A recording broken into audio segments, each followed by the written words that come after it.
Le conclave bassin du Congo est un rassemblement de parties prenantes dans la conservation des écosystèmes du bassin du Congo. Géographiquement, le bassin du Congo est un groupe de 6 pays d'Afrique centrale, notamment la RCA, la RDC, le Congo-Brazzaville, le Gabon, le Cameroun et la Guinée, qui regorgent de biodiversité importante, qui fournissent des bienfaits ou bien des services écosystémiques à plus de 80 millions de personnes dans la lutte contre le changement climatique. Maintenant, le conclave vise à rassembler ces parties prenantes, ces experts, pour qu'ils se mettent ensemble pour proposer des idées qui vont dans un sens de soutenir la conservation de ces écosystèmes-là, mais aussi le développement économique des peuples. Voilà, la communauté doit être au centre en fait, de toute action de conservation, surtout le peuple autochtone. Et malgré le fait qu'il représente 6% de la population mondiale, il participe à la gestion, à la conservation de plus de 80% des biodiversités mondiales. Malheureusement, dans des forums et des échanges comme celui-ci, ils n'ont pas de voix. En fait.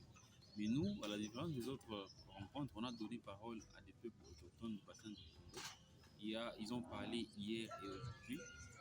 Ils ont parlé de leur richesse, de leur culture, en fait.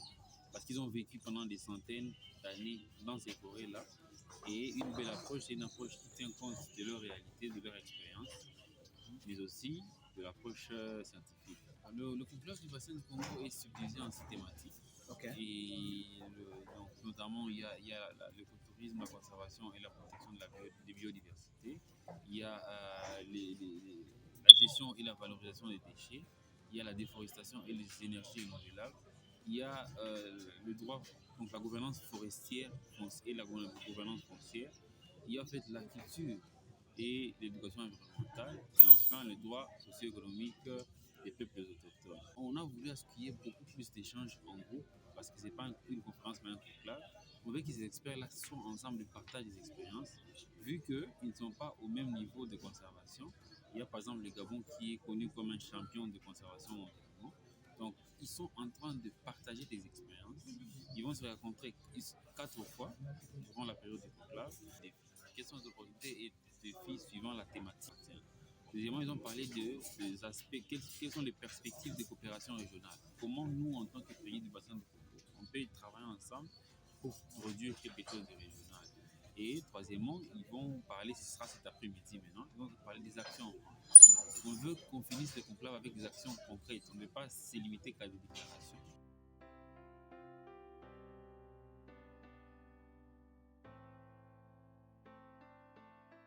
Voilà, donc le conclave du bassin du Congo, c'est une mise en relation des parties prenantes pour échanger sur les problèmes de la conservation et du développement durable des populations du bassin du Congo. Donc quand nous parlons des parties prenantes, nous voyons les experts, nous voyons les chercheurs, mais aussi la particularité de ce conclave, c'est que nous avons intégré aussi les culturels.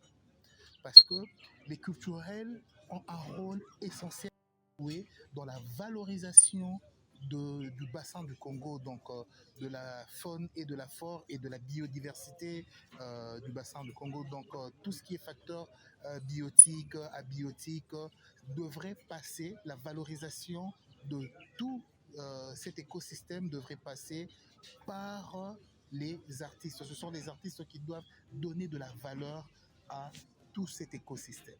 Alors déjà, nous avons cinq pays. Nous avons le Congo-Brazzaville, nous avons le Gabon, la Guinée équatoriale, nous avons le Cameroun qui sont venus, et nous avons les culturels et les opérateurs, les artistes et les opérateurs culturels de ces pays qui sont aussi représentés. Alors, on a dit que c'est une mise en relation, mais c'est aussi une mise à contre des expériences, et nous disons que les solutions ne viendront pas de l'extérieur. Les solutions doivent venir de l'intérieur, parce que, en réalité, nous ne sommes qu'une communauté culturelle, historique et même anthropologique commune avec tous ces pays. Nous prenons le Gabon, Brazzaville, tout ça, parce que si vous mettez un Brazzavillois, un Gabonais, s'il ne parle pas, c'est difficile difficile de savoir que c'est un étranger ou bien voilà quoi.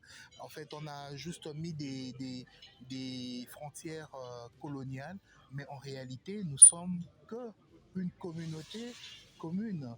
Donc, cette mise à contribution va permettre maintenant aux artistes de trouver des solutions à nos problèmes communs pour préserver, conserver et valoriser le bassin du Congo. La prochaine étape, c'est des projets qui vont sortir de ce conclave et il y aura des financements que le gouvernement américain, que l'ambassade des États-Unis va financer.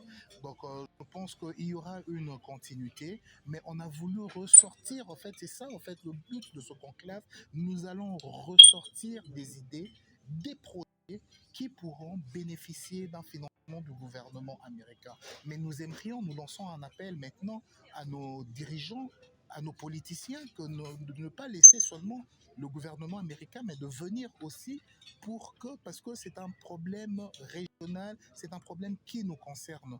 Donc vraiment, nous lançons cet appel au gouvernement de s'associer à des initiatives comme ça, parce que le bassin du Congo est un bassin stratégique.